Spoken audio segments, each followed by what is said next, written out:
Agosto de 1944. La ruptura aliada en Normandía ha destrozado las defensas alemanas en toda Francia. El tercer ejército del general George Patton avanza hacia el este a velocidades que ningún planificador militar creía posibles, 30, 40 a veces 50 millas por día. Pero surge un problema que nadie había previsto. Los ejércitos están superando sus propias líneas de suministro. Cada tanque Sherman consume 5 galones de combustible por milla.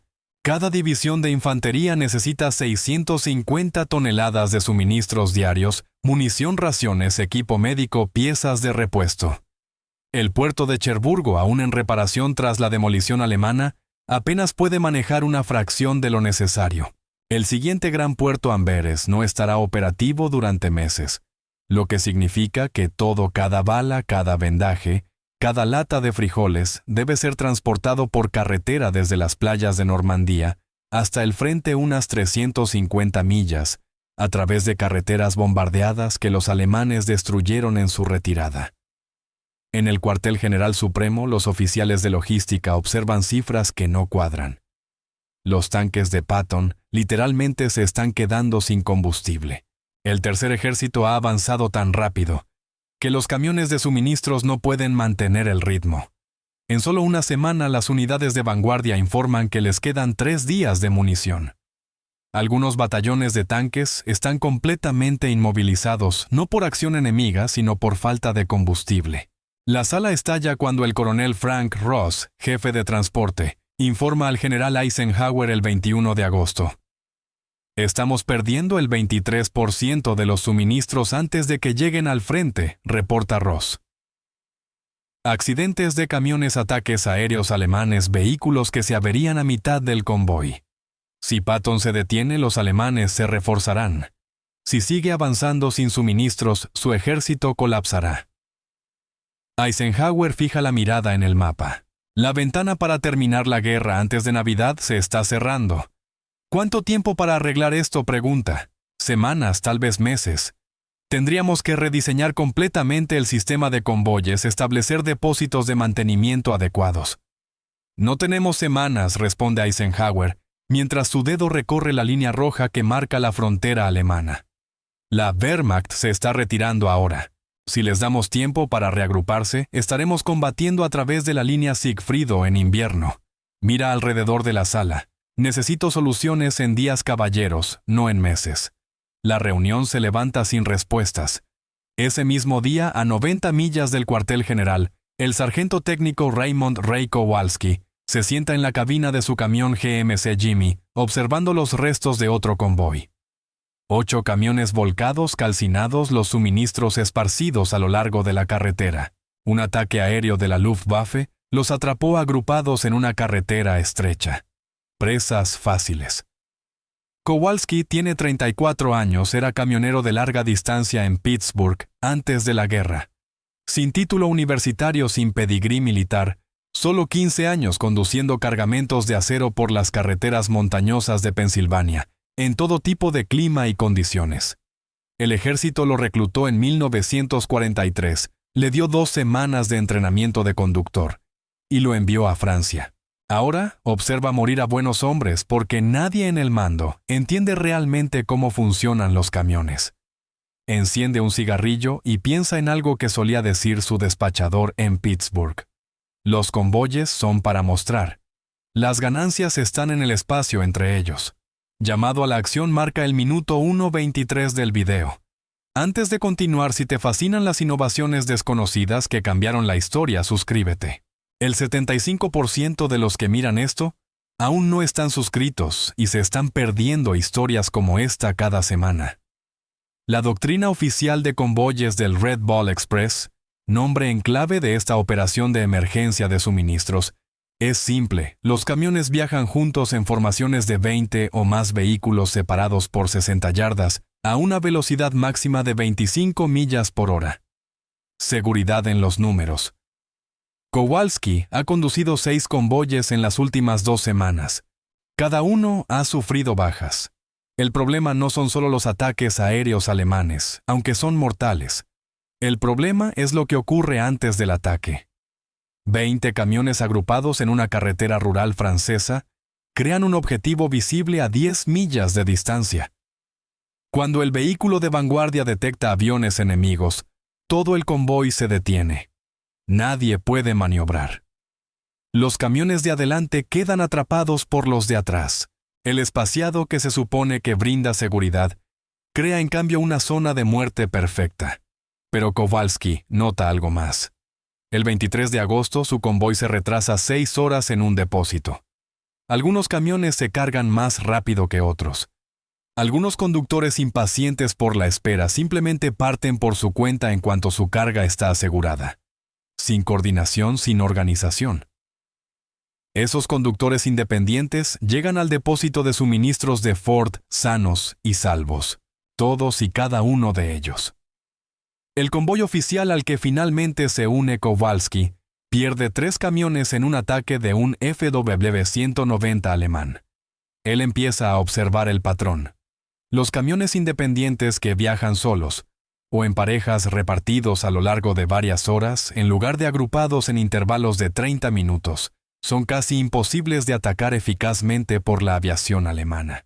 Incluso si la Luftwaffe detecta un solo camión, no vale la pena gastar combustible ni munición para atacar un vehículo aislado. Pero un convoy, eso sí, es un objetivo digno de un picado. Las matemáticas son simples. Un convoy de 20 camiones es un solo objetivo. 20 camiones individuales espaciados a lo largo de 4 horas de viaje son 20 misiones de caza separadas. Los alemanes solo disponen de cierto número de aviones de combustible y de pilotos. Kowalski hace los cálculos en un cuaderno. Los convoyes sufren en promedio un 23% de pérdidas, accidentes, ataques, averías, mientras que el pequeño grupo de camiones independientes que ha seguido registra menos del 3% de pérdidas. El 25 de agosto lleva su cuaderno al comandante de su compañía, el capitán Dennis Hayes. Señor, creo que sé cómo reducir nuestras pérdidas de suministro en un 90%. Hayes mira al conductor de camión que está de pie en su tienda con el mono cubierto de polvo y las manos manchadas de aceite, y pronuncia las palabras que resonarán en la logística militar durante los próximos 80 años. Kowalski, eres un maldito camionero. Deja las tácticas a la gente que fue a West Point. El rechazo oficial del ejército llega por escrito. El capitán Hayes reenvía la propuesta de Kowalski por la cadena de mando con una nota. El soldado sugiere abandonar la doctrina de convoyes. Recomiendo desestimarla. La respuesta del cuartel general del batallón es inmediata. Los procedimientos de convoy se basan en doctrina militar establecida. Las operaciones de vehículos individuales crean brechas de comunicación, eliminan el apoyo mutuo y violan el protocolo táctico. Propuesta denegada. Kowalski lee el memorando y se ríe con amargura. Protocolo táctico.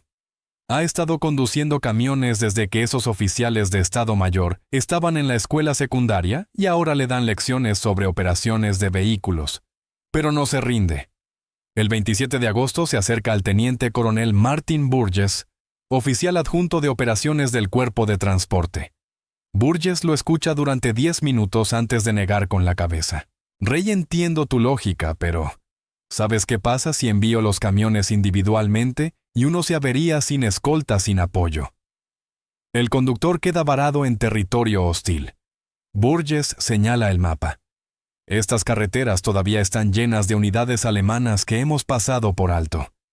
La seguridad del convoy no es solo por los ataques aéreos. Señor, con todo respeto, estamos perdiendo una cuarta parte de nuestros suministros en convoyes que se suponen seguros. Prefiero arriesgarme solo.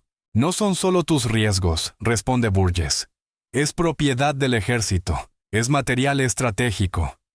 Su voz se suaviza. Mira, aprecio la iniciativa de verdad. Pero esto no es una empresa de transporte civil en tiempos de paz. Son operaciones militares. Hay razones por las que hacemos las cosas de cierta manera. La sala estalla cuando Kowalski intenta presentar sus datos en una reunión de conductores, el 28 de agosto. Otros sargentos le gritan. ¿Quieres que nos maten por separado en lugar de juntos?, vocifera uno. Al menos en un convoy tenemos apoyo. Incluso los demás conductores piensan que está loco. La palabra no oficial se esparce por los talleres de motor. Kowalski tiene un deseo de muerte y quiere jugar al vaquero en las carreteras francesas, mientras los cazas de la Luftwaffe merodean. Su propio pelotón deja de sentarse con él en el comedor, pero 3 personas están prestando atención. El soldado de primera clase James Booker, un conductor de las fábricas automotrices de Detroit, se le acerca en privado. He estado observando lo mismo que tú. Los viajes independientes son más seguros. Todos lo saben, pero no lo admiten. Otros 2 conductores, el cabo Eddie Martínez y el soldado Willie Jackson, le dicen en voz baja a Kowalski que se ofrecerían voluntarios para su método si alguna vez se aprueba. No servirá de nada. El 29 de agosto, el coronel Ross revisa personalmente la propuesta y escribe en la parte superior, denegada.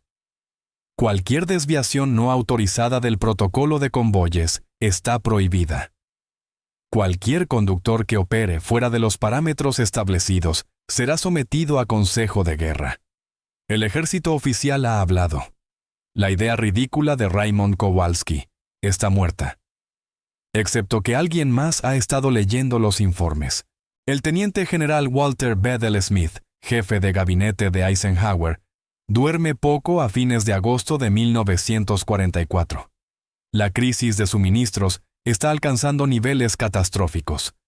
Patton ha sido obligado a detener su avance no por los alemanes, sino por los tanques vacíos. El 21 Grupo de Ejércitos británico está racionando munición. La oportunidad de explotar el colapso alemán se está cerrando. Smith es el tipo de oficial que lo lee todos los informes posteriores a las operaciones de las compañías de camiones, las estadísticas de bajas del Red Ball Express, y una propuesta de un sargento de Pensilvania que todos habían descartado como una locura. El 30 de agosto, Smith entra sin previo aviso en la oficina del coronel Ross. Este conductor Kowalski su propuesta sobre despachos individuales. ¿Por qué fue rechazada Ross? Se queda sorprendido. Señor, viola la doctrina fundamental de convoyes. Los vehículos quedarían. He leído la doctrina, lo interrumpe Smith. Estoy preguntando por qué estamos perdiendo una cuarta parte de nuestros suministros siguiéndola. Bueno, señor. Las bajas están dentro de los parámetros esperados. La voz de Smith podría cortar acero. ¿Parámetros esperados? Todo el ejército del general Patton está inmovilizado porque aceptamos parámetros esperados.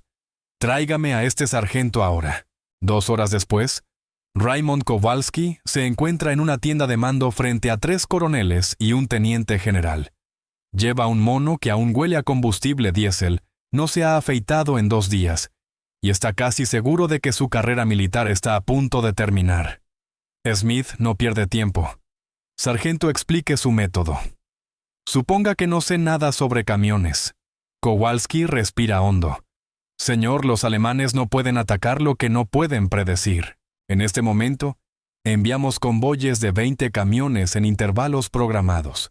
La Luftwaffe conoce nuestros horarios de salida, nuestras rutas, nuestras velocidades. Solo colocan cazas a lo largo del trayecto y esperan. Saca su cuaderno maltrecho. Pero si cargamos los camiones tan pronto como llegan al depósito sin esperar a formar un convoy, y los enviamos inmediatamente a intervalos escalonados, los alemanes nunca sabrán cuándo ni dónde interceptar. En lugar de 20 camiones agrupados en un cuarto de milla, tendríamos 20 camiones distribuidos a lo largo de 60 millas de carretera durante 3 horas. ¿Y las averías?, interrumpe el coronel Ross. ¿Y las fuerzas enemigas en tierra? La misma solución que ahora. Seguimos usando jeeps de escolta en rutas de patrulla, pero un camión averiado no detiene a los otros 19. Y una unidad alemana rezagada podría emboscar un camión. En un convoy emboscarían 20. La sala queda en silencio. Smith mira las cifras que Kowalski ha registrado.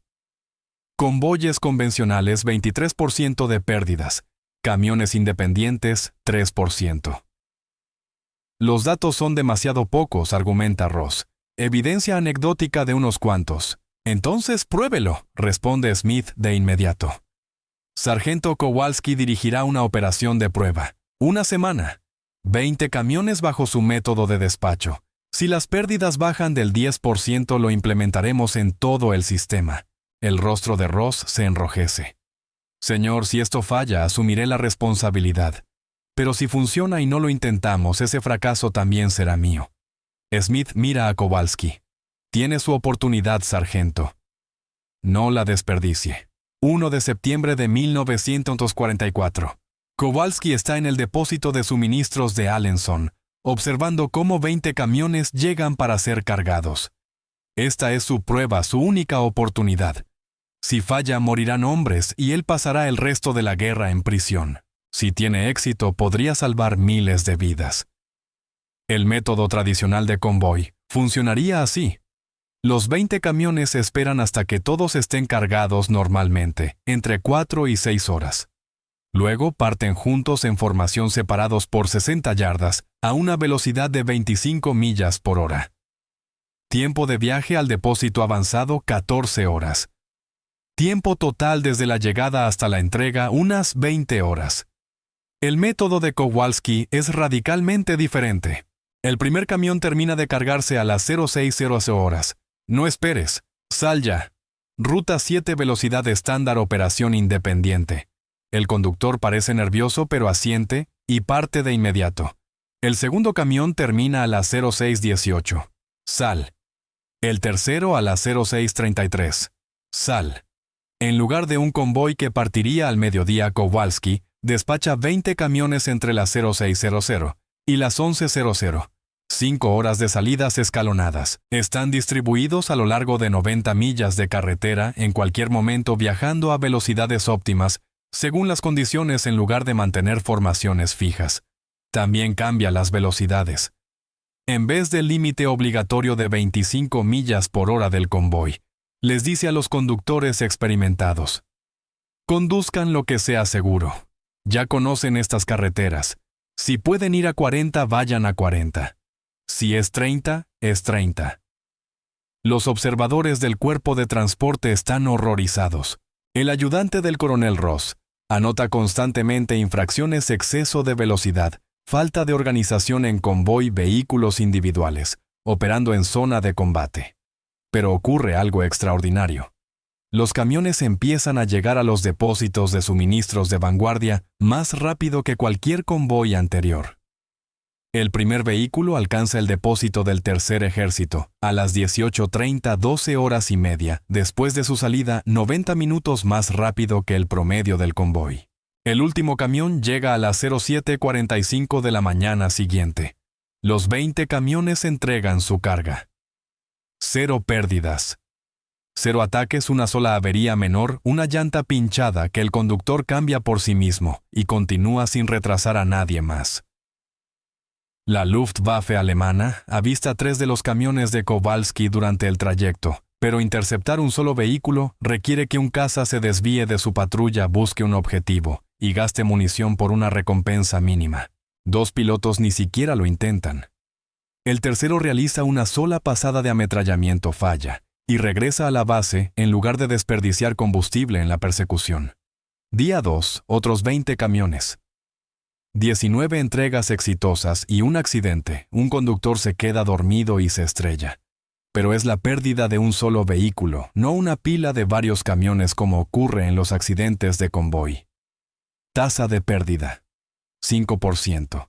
Día 3, 22 camiones, 22 entregas, 0 pérdidas. Para el quinto día, incluso los coroneles más escépticos observan las estadísticas con incredulidad. El método ridículo de Kowalski está reduciendo las pérdidas de suministro del 23% a menos del 3%. Una reducción del 90%, y los camiones están moviendo carga más rápido de lo que nadie creía posible. El 7 de septiembre, el general Smith emite la orden: todas las operaciones del Red Ball Express adoptarán de inmediato los protocolos de despacho individual escalonado, desarrollados por el sargento técnico Raymond Kowalski. La transformación ocurre casi de la noche a la mañana. A mediados de septiembre, todo el Red Ball Express, casi 6,000 camiones, ha abandonado las operaciones tradicionales de convoy. Los depósitos cargan y despachan vehículos continuamente las 24 horas del día. Los camiones salen cada 3 a 5 minutos en lugar de agruparse en formaciones vulnerables. Las estadísticas son asombrosas. En las últimas 8 semanas de operaciones del Red Ball Express, de septiembre a noviembre de 1944, las pérdidas de suministros se reducen al 2.7%. La velocidad de entrega aumenta en un 32%. La cantidad de suministros que llega al tercer ejército de Patton y a otras unidades de primera línea más que se duplica. Los informes alemanes posteriores a las operaciones reflejan su frustración. En octubre, un comandante de escuadrón de la Luftwaffe escribe: «Los camiones de suministro aliados ahora operan sin un patrón predecible. La interdicción de vehículos individuales es un uso ineficaz de nuestros recursos aéreos limitados. Recomiendo concentrar las operaciones de los cazas en apoyo táctico terrestre, en lugar de hostigar la logística. Los estadounidenses han hecho que cazar camiones sea económicamente imposible para la sobrecargada Luftwaffe. Por cada caza alemán enviado a interceptar camiones dispersos, hay un avión menos defendiendo contra los bombarderos aliados, o apoyando a las tropas en tierra. Los alemanes simplemente no pueden permitirse ese intercambio. Pero el impacto va más allá de las estadísticas. El Red Ball Express, ahora utilizando el método de despacho escalonado de Kowalski, entrega 412.193 toneladas de suministros en 82 días de operación. Eso es suficiente munición, combustible y equipo para mantener a 6 ejércitos aliados, avanzando a través de Francia y hasta Alemania. El tercer ejército de Patton por sí solo recibe suficiente combustible para conducir desde Normandía hasta la frontera alemana. Los historiadores luego debatirán si fue la logística aliada o la capacidad de combate la que ganó la guerra en Europa. La respuesta es ambas. Pero la logística hizo posible el combate, y el método de Kowalski hizo sostenible la logística. El sistema se extiende más allá del Red Ball Express. Para noviembre, las operaciones de transporte en todos los teatros aliados adoptan el despacho escalonado. El octavo ejército británico en Italia lo prueba y reporta resultados similares. Incluso los planificadores de logística del Teatro del Pacífico comienzan a estudiar el método para las operaciones de salto de islas. A fines de octubre, un oficial del Estado Mayor alemán, capturado cerca de Aen, es interrogado sobre las operaciones de suministro. Cuando le preguntan sobre el transporte aliado, niega con la cabeza frustrado. No podemos atacar lo que no podemos predecir, dice a través de un traductor. Sus camiones son como fantasmas ahora. Están en todas partes y en ninguna. Dejamos de intentar interceptarlos. Es un desperdicio del combustible que no tenemos. Esa cita llega a los informes de inteligencia y finalmente al escritorio de Eisenhower. El comandante supremo la rodea con un círculo y escribe una nota para Smith. El método de este sargento está obligando a los alemanes a ceder la batalla logística. Recomiendo reconocimiento formal. El 18 de noviembre de 1944, 2 días después de que el Red Ball Express finalice oficialmente sus operaciones, el sargento técnico Raymond Kowalski recibe la medalla Estrella de Bronce por servicio meritorio excepcional en apoyo de operaciones de combate. La citación menciona específicamente sus métodos innovadores de logística táctica, que redujeron significativamente las pérdidas de suministro y mejoraron la efectividad operativa. Raymond Kowalski regresa a Pittsburgh en 1946. Vuelve a conducir camiones, el mismo trabajo que tenía antes de la guerra. Sin contratos de libros, sin giras de conferencias, solo una estrella de bronce en un cajón y los recuerdos de unas semanas en Francia, cuando su loca idea realmente funcionó. Pero el ejército no lo olvida. El cuerpo de transporte del ejército de los E.U. adoptó formalmente los protocolos de despacho escalonado como doctrina oficial en 1947. El método pasó a ser materia obligatoria en Fort Lee, Virginia, la escuela de transporte donde todo oficial de logística aprende sobre el camionero de Pittsburgh, que reescribió la teoría del convoy durante la Guerra de Corea, el puente aéreo de Berlín, Vietnam, la tormenta del desierto, Irak y Afganistán. Las operaciones logísticas estadounidenses utilizan variaciones del método de Kowalski. Los convoyes militares modernos ya no se concentran en grandes formaciones vulnerables. En su lugar operan con tiempos dispersos, rutas variadas y patrones impredecibles. El principio ha evolucionado con la tecnología. Los camiones militares de hoy disponen de rastreo por GPS, comunicación satelital y sistemas de coordinación encriptados. Pero el concepto central, hacer que los esfuerzos de interdicción del enemigo sean económicamente ineficientes, dispersando la huella logística, sigue siendo exactamente lo que Kowalski descubrió en un cuaderno mientras veía arder convoyes. El transporte civil también aprendió de ello. Los sistemas modernos de logística, las entregas justo a tiempo just in time, la programación escalonada y las redes de almacenes distribuidos, trazan su linaje intelectual hasta la misma intuición. Agrupar crea vulnerabilidad. Espaciar crea resiliencia. Empresas como Amazon, FedEx y UPS despachan vehículos continuamente a lo largo del día en lugar de hacerlo en oleadas programadas. Es más eficiente, más difícil de interrumpir y escala mejor. Probablemente no sepan que están usando un método inventado por un camionero durante la Segunda Guerra Mundial, pero lo están haciendo. En 2003, el Museo del Transporte del Ejército de E.U. en Fort Lee abrió una exposición sobre el Red Ball Express. Hay una sección dedicada a Raymond Kowalski. Su cuaderno en el que registró las pérdidas de convoy y calculó las cifras reposa en una vitrina. Junto a él hay una foto de él de pie, junto a su camioneta GMC Jimmy cigarrillo en mano, con el aspecto exacto de lo que era un conductor de la clase trabajadora que entendía su profesión mejor que los expertos. La placa dice: a veces las mejores innovaciones no vienen de comandantes o teóricos, sino de las personas que realmente hacen el trabajo. Kowalski murió en 1983 a los 73 años. Su obituario en el Pittsburgh Post-Gazette mencionó su estrella de bronce, pero no explicó por qué la había recibido solo un camionero jubilado, un veterano, un hombre silencioso que hizo lo suyo. Pero en todos los cursos de logística militar que se imparten hoy, en toda tesis, sobre las operaciones de suministro de la Segunda Guerra Mundial, en cada análisis de cómo los aliados mantuvieron su avance por Europa, hay una nota al pie sobre el sargento, que demostró que a veces la idea más loca es simplemente la verdad que nadie quiso oír. Su método no solo redujo las pérdidas de suministro en un 90%, cambió la forma en que el mundo moderno mueve todo desde equipo militar hasta paquetes de consumo. Todavía se usa hoy, sigue salvando vidas y sigue haciendo el trabajo del enemigo económicamente imposible. Todo porque un camionero de Pittsburgh se negó a aceptar que los convoyes eran la única